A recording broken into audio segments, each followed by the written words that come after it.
So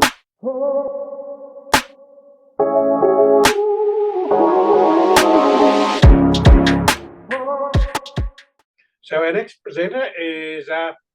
Peter Smith, Gomeroi man representing UNE, and he's going to talk, take us on a psychologist journey to Indigenous lectureship at the UNE. So over to you, Peter. Thanks, Uncle Tom. It's good to be here with you. And as you can see there from that, or some of you can see, when we share, there it is. Just wanted to speak to you today just a little bit about cultural responsiveness and a little bit about my journey, my personal journey. I never planned to be an academic. I never planned to do a PhD. I never thought I'd be at UNE. But sometimes life has a way of running on its own agendas and things happen. So I'll share with you a little bit of that. As Uncle Tom said, I'm a psychologist. I've been a registered psychologist for about 25 years. Worked mostly on the coast, Central Coast, but more recently from the Aboriginal Medical Service in Quirindi, where I live, northwest New South Wales. I'll just make sure I've got this working right. And as we get started, just wish to acknowledge also First Nations people where we all live and work, and where we are privileged to be able to live in peace, and respects are paid to elders past, present and emerging. Oh, the other thing I don't have is something artistic for you. Well, those are the teensy-weensy little bit I will share with you as we go along. I promised that to Kasani anyway. Okay. You may have seen that circle of social and emotional wellbeing. It was designed by my association, the Australian Indigenous Psychologists Association. I won't dwell too long on it. It looks at the domains there in the centre of who we are as a people, where we are connected. And already today, people have spoken about connection. I've listened to many of you, and even within the artistic world, I hear spirituality. I hear connection. I hear people speaking about listening. I also hear people talking about waiting, being patient. And I just want to reflect with you together here just a little bit about that. As I said to you, I hadn't planned to be where I am today, working at the University of New England. My background originally, I was in pastoral ministry for a long time, so spirituality was an important part of my background. And so spirituality, I guess, is where I come from. And an ongoing interest for me is mysticism. Mysticism in many traditions that I'm always interested in. In my PhD that I recently completed, part of my work was writing an article on Aboriginal and Torres Strait Islander spirituality, which was a work from the heart, really, something that I had always wanted to do. Pardon me. And as you can see there, that connection to spirit, spirituality and ancestors, there's a little story behind this wheel. My associates, Professor Pat Dudgeon from the University of Western Australia and Dr. Graham G from Melbourne somewhere, put this together.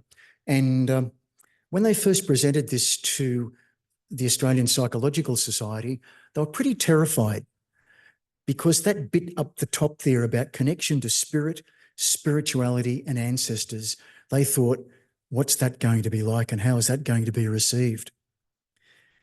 Well, that went okay. The gathering of psychologists thought that was quite appropriate and reasonable. The thing they were worried about, though, was connection to country. And you know why? What's it going to cost us? And so we have all had our own experiences of that pushback we sometimes get in our connection to country and what that means. Eddie Koiki-Mabo, of course, was the great father of that movement. So, but we've moved beyond that. And for me, my journey started as a child of a mother who was removed during the stolen generations. I grew up in Sydney, southwest Sydney. It's funny how country calls us. We use that term, country calls us. I'd never lived on country until I came back here in 2013. My wife's work brought her here and it put me back on country.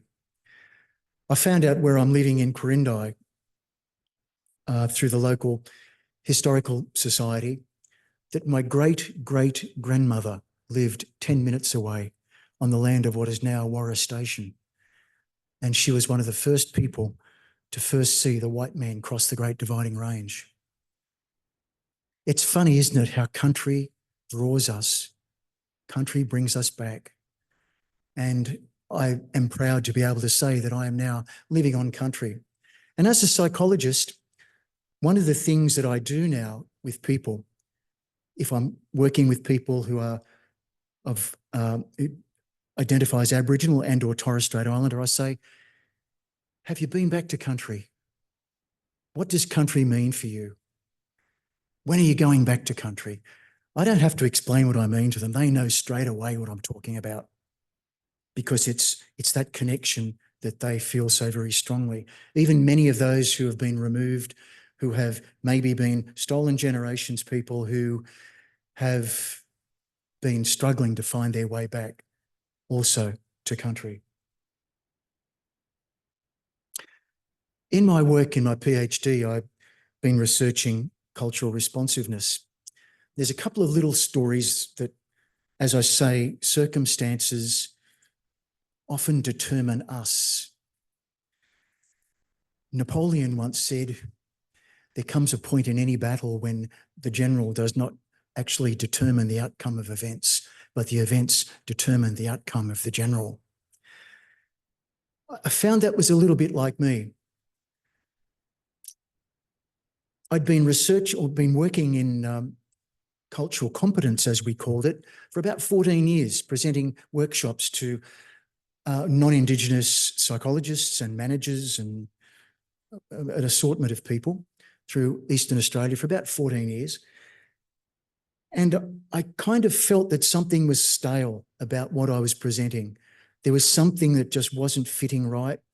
I felt that the model that you see there in front of you, the Wells model of 2000, was somehow not meeting the needs of what I was trying to convey. That was the first thing that determined where I was going to go in this journey of my PhD and researching cultural responsiveness. The next two are much more human. I was with a gathering of men from the Kinchula Boys' Home that many of you may know about, that was over near Kempsey on the mid-north coast. And they were removed, all of those men, in the time of the stolen generations. I had the privilege to be with them for a couple of days down on the south coast. And I listened to their stories. I listened to them for 2 days. And finally it was my turn to get up and speak. I don't know what it is I said, but once I said to them I was a psychologist, 2 of them stood up and walked out of the room, making it very perfectly clear to me and to everyone else in the room what they thought about psychologists. I wasn't laughing at the time, but I can laugh about it now. Yeah. But that was the second thing that started me thinking. And this forum is about thinking and how we think, what makes us think, what helps us to formulate these ideas. The third and final one is one I shared actually during my graduation just recently. So for those who've heard it before, apologies. I was asked by our local AMS, Aboriginal Medical Service, to do a clinic with our doctor out on our old mission, Karuna mission, now called Walhollow, named after the land holding that was out there. And I'd arranged to meet the people. I'd had a barbecue out there with them and got to know them. And yeah, I'm coming out to see a few people. I had some names of people that were coming to see me in a little room that I'd set aside. The doctor was doing her thing in another part of this medical centre. And I sat there. I sat there all day. And I sat there on my own. And nobody showed up. But that time gave me time to think, came to reflect. Rakita used the term Winanali, the Gomeroi word that we use among the people of my ancestors. And I believe that day in my spirituality, and I think for many of the beliefs of all of us, I got a bit of a nudge from the ancestors that day. They were telling me, Peter, you get out and do something about this. Do something about cultural responsiveness to help our people.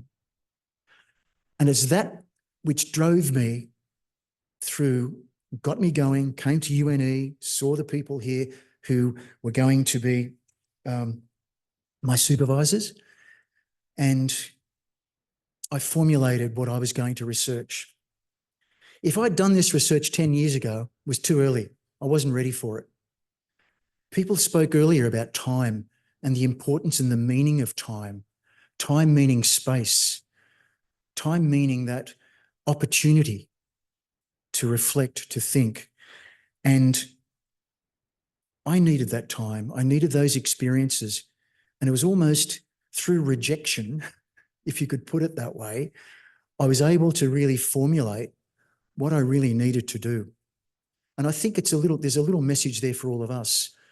Don't let rejection or failure put you back or put you down. It can be a great opportunity to learn. And it taught me a lot. Those Kinchula men taught me so much on those 2 days that I was with them. I think the ancestors taught me a lot out on country. And that's why when we talk about country, it's so special. And I'm so pleased that it's been such a feature of our presentations today. When you look at that model, the first thing you see is either a triangle or a pyramid or anyway, some kind of shape. The thing I see about it, and this was the traditional model of cultural competence. It's an American model. And it's as though you have to climb to the top of the pyramid from incompetence all the way up to proficiency, and you reach nirvana. I didn't like that model. There was something that was wrong with it. I needed to reflect on it. I needed some time and some space to think, maybe some key thinking. In my research, when I was looking at literature, the work of Megan Kilcullen, who's a senior lecturer at James Cook University in Queensland, has said that while learning content is relatively straightforward, learning and understanding who you are in relation to this knowledge is a more complex process. The thing that I used to hear from the participants in the workshops that I used to give in the cultural competence programs that I gave was, yeah, look, that's all great. Tell us about, I don't want to know about that history stuff and all that yucky stuff about what happened to you guys and, you know, the stolen generations and all that. Just tell me what I got to do to be culturally competent. It was as though they were wanting this manualised, task-focused approach to working with Aboriginal and Torres Strait Islander people. And to me, that didn't sit with me. I saw Megan Kilcullen's piece there and it resonated deeply with me. Who you are in relation to this knowledge, not what the knowledge is, not what you've learned, not what you've walked away with, not what qualification you've got, but who are you? What has the journey meant for you? What did the journey teach you? What more do you need to learn? So my model, or our model, I should be fair to my co-researchers and supervisors. The model of cultural responsiveness is a circle. Uncle Steve Witters, who's one of our elders in residence here at Djurali, at University of New England, has said that Aboriginal people, we move in circles. Non-Aboriginal people move in straight lines. We also do it in the way we think. When you reflect a little bit yourself, sometimes we think in circular ways, but we come back to where we are. I came back to country in a very circular way. It's not about attaining some end point, as I call nirvana, but all of those domains around the outside are really competencies for practitioners at the moment in mental health, but we're looking at extending that further into all health and perhaps even beyond health, where from the reflexive self to the outside, I move into my reflexive self and I move outwards into wherever I need to go, wherever I'm called, wherever I need to be. Instead of climbing up the pyramid one hop at a time like I'm playing hopscotch, what I can do, I can be in one or more or all of those spaces at the same time. And we often do that, don't we? I might need an immersion experience, or I might need some knowledge and understanding, and I might need to work on my inclusive relationships with those in community. And also some self-reflection. But I guess it's the spirituality dimension that I was really reaching into for myself that made this so important, that reflexive self is that important centre where we need to be. That's our definition of cultural responsiveness. It's a recursive process. There's no start point and there's no end point. The circle is an infinite object.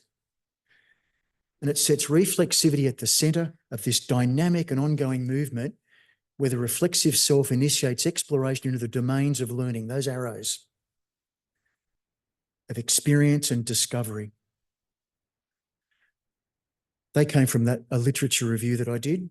The literature review also showed me that in all the research that was being done on cultural responsiveness, there was a lot of talk about Aboriginal and Torres Strait Islander people. But the thing that I found that jumped out at me was no one was talking to Aboriginal and Torres Strait Islander people. And that's what I wanted to do. People earlier today have spoken about giving our people a voice. And that was something I was passionate about. I was given this opportunity, I believe, to help give people a voice. I called it Foucault's oscillation, using that term really from Michel Foucault, who is a French philosopher and critical theorist. And here's my bit that comes from performing arts, okay? Ready for it? It's a departure from previous models. It changes the analogy of journey from beginning to end of cultural competence to the dance of cultural responsiveness. And as dance, it consists of repetitive forward and backward movements into the various domains, away from the reflexive self, not always advancing, but constantly in motion. So these are just a quick description of what those domains are. I explored further with a qualitative study, asking Aboriginal and Torres Strait Islander people to tell me what is culturally responsive mental health. Well, they gave it to me. They gave it to me in spades. Their experiences of going along to see a mental health practitioner, people used terms like it was traumatic. It was, I would have been better off not going to anybody. No one was listening. I got what was it? Someone said that when they actually said that they were Aboriginal, identified as Aboriginal, the response was, we don't worry about that here. We do it this way here. This is the way we do things. You know, that kind of fixated way that we have to work with all people, one size fits all stuff. There wasn't that flexibility that I found. My favourite one, though, my favourite response was actually from a fellow mental health professional. And she said to me, I'm a saltwater woman. I come from the coast. And she said, I went along to see my health practitioner, mental health practitioner. And that mental health practitioner is what's called an EMDR practitioner. For those of you who don't know what EMDR, it's eye movement desensitization and reprocessing. It's a theory around trauma theory that says we've got to get both hemispheres of our brain working to be able to heal from trauma. And usually the practitioner will do something like waving their finger across the full field of vision of the participant. And many believe it has a healing property. I'm not a practitioner myself. I just know a bit about it. That's all. I don't use it. This particular person that I interviewed said, hey, look, I'm an EMDR practitioner myself. I love EMDR, but it wasn't what I needed. I'm a saltwater woman. I needed him to tell me, go back to the coast and stand on the beach. That's all I needed. And I've found now as a psychologist, I'm frequently saying to people, you know, when are you going back to country? Because country heals us. I know it's healed me. And I might just leave it at that space, I think. So thank you for your attention.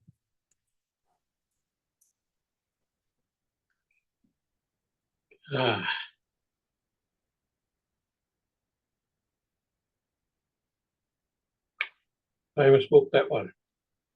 Okay, thank you, Peter. And can we take them off the screen? The slides. Yep, we're back on deck. No, that was excellent. Thank you. And I guess the other bit, Peter, you talked about cultural competency working with other people, but IPA, the Indigenous Psychologist Association, has been working as a collective to train up non-Indigenous psychologists across the nation on cultural competency development. And the other important one about the Australian Psychological Society is that they have also made an apology to Aboriginal and Torres Strait Islander people. And this is some years back for all the hurt and trauma that they've caused in their practices over the past years. So they were one of the first major health associated associations who came out. But look, that's been a great coverage, and it's always good to get, you know, people's lived experience and to be able to share them with us all.